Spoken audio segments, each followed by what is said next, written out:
Depuis des décennies, une vision restrictive de l'entreprise domine.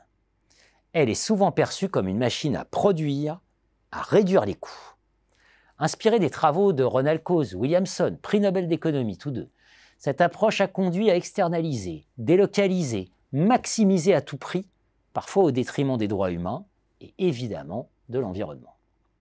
Résultat, une course sans fin, comme celle de la Reine Rouge dans Alice au pays des merveilles, où il faut courir toujours plus vite pour simplement espérer rester à sa place. Mais cette vision simpliste ne rend pas justice à ce qu'est vraiment une entreprise. Au-delà des bilans comptables, elle est une institution sociale, culturelle, humaine. Un espace où se créent des liens, où s'affirme une identité, où naît un véritable impact. Aujourd'hui, les entreprises ne s'arrêtent plus à leurs murs physiques ou à leurs produits. Elles s'étendent dans des réseaux complexes, partenaires, clients, collaborateurs et même sociétés civiles. Gérard Irigoyen et Amélie Villéger parlent même d'un territoire conceptuel de l'entreprise. Sous-entendu, l'entreprise commence là où elle inspire et relie, et elle s'arrête là où elle choisit de poser ses responsabilités. Prenons un exemple emblématique, Lacoste. Cette marque ne se résume pas à son célèbre polo ou à son logo en forme de crocodile.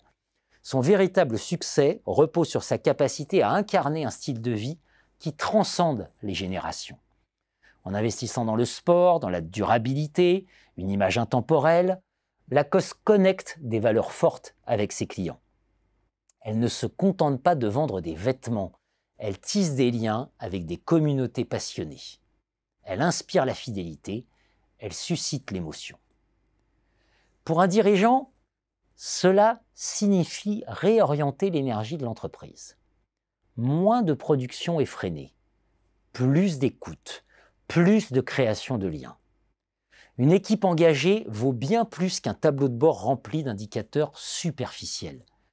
Un client fidèle, séduit par une expérience authentique, aura toujours plus de valeur qu'une multitude de clics ou de ventes ponctuelles. Lacoste, à nouveau, par exemple, a su évoluer sans renier ses origines, en associant son héritage à des engagements contemporains comme l'écologie, comme l'inclusion.